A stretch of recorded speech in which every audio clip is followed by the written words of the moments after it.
Assalamualaikum warahmatullahi wabarakatuh. Perkenalkan, nama saya Karunia Zakiatul Mahmudah dari kelas SMA dengan nomor NIM 102200033. Di sini saya akan menjelaskan tentang periodisasi sejarah pemikiran ekonomi Islam.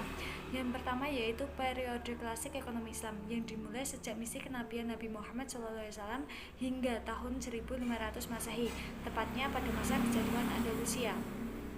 Tahap ini merupakan fase perkembangan teori klasik ekonomi Islam yang dihasilkan selama kurun waktu 9 abad.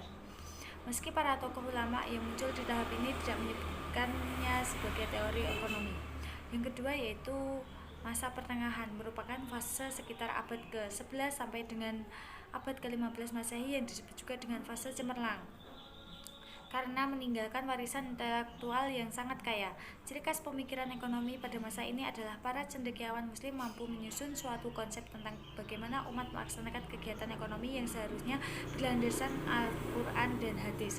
Yang ketiga yaitu periode modern, ditandai dengan kebangkitan awal Islam pada masa awal abad ke-19 hingga 1960-an, di mana muncul kesadaran pembaruan dengan Islam dari segi politik, militer, sosial, dan budaya. Pada periode modern merupakan mulai berkembang pemikiran-pemikiran filosofis dan metodologis guna pembaruan Islam di masa kontemporer. Yang terakhir yaitu kontemporer. Penelitian kepustakaan ini mengeksplorasi dan mengkomparasikan pemikiran beberapa tokoh ekonomi Islam kontemporer, antara lain yaitu yang pertama Bach al-Assad, yang kedua yaitu Muhammad Abdul Manan. Saat ini sekarang paradigma ekonomi Islam semakin marak dipelajari dan diteliti.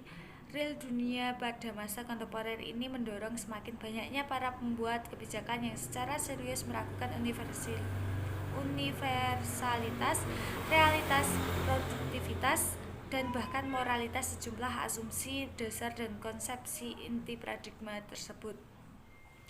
Karya Abdul Manan adalah Islamic Economic Theory and Practice, Delft SHM Ashaf 1970.